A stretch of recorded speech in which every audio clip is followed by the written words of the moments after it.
लाला elif से मिलने के लिए हॉस्पिटल आ रहा होता है तो दूसरी तरफ सिहान एलिफ के होश में आने का इंतज़ार कर रहा होता है।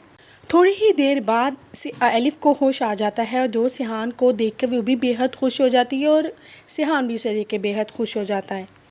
फिर सिहान उसे कहता है कि एलिफ, तुम्हें ये सब कुछ करने की क्या ज़रूरत है? अगर तुम्हें कल को कुछ हो जाता तो बताओ, मैं तुम्हारी माँ को क्या जवाब देता। वो उसे कहती है कि सिहान, मेरी ज़िंदगी का एक ही मकसद है कि मैं अपनी ज़िंदगी सारी ज़िंदगी दूसरों के लिए डोनेट कर दूँ और तुम मेरी अम्मी के बहुत अच्छे दोस्त हो और तुमने मेरे लिए बहुत कुछ किया है। अगर मेरा इस तरह करने से मेरी जान चली भी जाती तो इसमें कोई बहुत बड़ी बात नहीं। अभी वो दोनों बातें कर रहे होते हैं कि वहाँ पे लाला आ जाता है। वो जैसे सिहान को देखता है वो उसे कहता है कि तुम यहाँ पे एलिफ के पास क्या कर रहे हो? आगे से सिहान कहता है, अगर यही सवाल मैं आपसे करूँ तो फिर आगे से लाला जवाब देता है कि ये लड़की मेरी बहन की बेटी है।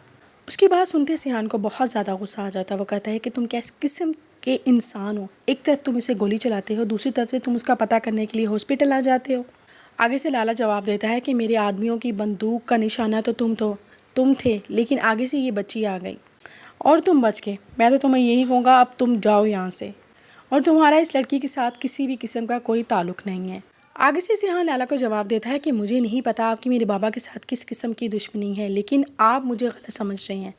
जितना मैं आपको इस वक्त सीधा नज़र आ रहा हूँ उतना मैं हूँ नहीं। और जहाँ तक एलिफ की बात है, एलिफ को मैं कभी नहीं छोड़ने वाला। अभी वो दोनों बातें कर रही हो कि दूसरी तरफ ज़िक्रिया और गाजी यूसुफ भी वहाँ पर आ जाते हैं।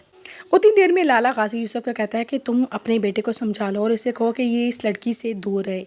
दूसरी तरफ गाजी यूसुफ अपने बेटे सिहान को कहता था कि तुमने जितना कुछ इस लड़की के लिए करना था अब कर लिया। अब मैं तुम्हें यही मशवरा दूंगा, तुम इस लड़की से दूर रहो। अब हमारा यहाँ पे कोई काम नहीं। इसके बाद वो सिहान को लेके वहाँ से निकल जाता है। लाला दूसरी तरफ एलिफ के सामने अपने बंदों को कह रहा होता है कि कुछ टाइम के बाद सिहान हमेशा के लिए यहाँ से चला जाएगा, यानी कि गाजी यूसुफ का बेटा। वो जैसे ही एयरपोर्ट पर पहुँचे उसे इतनी गोलियां मारना कि उसके जिस्म के सुराख तक मुझे नज़र आए, यानी कि उसको गोलियों से अच्छे तरीके से भून देना।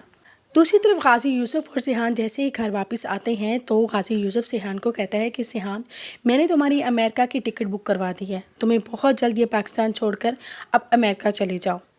अब तुम जल्दी से अपना सामान पैक करो और यहाँ से चले जाओ। तुम्हारी जान को ख़तरा है बेटा यहाँ पे।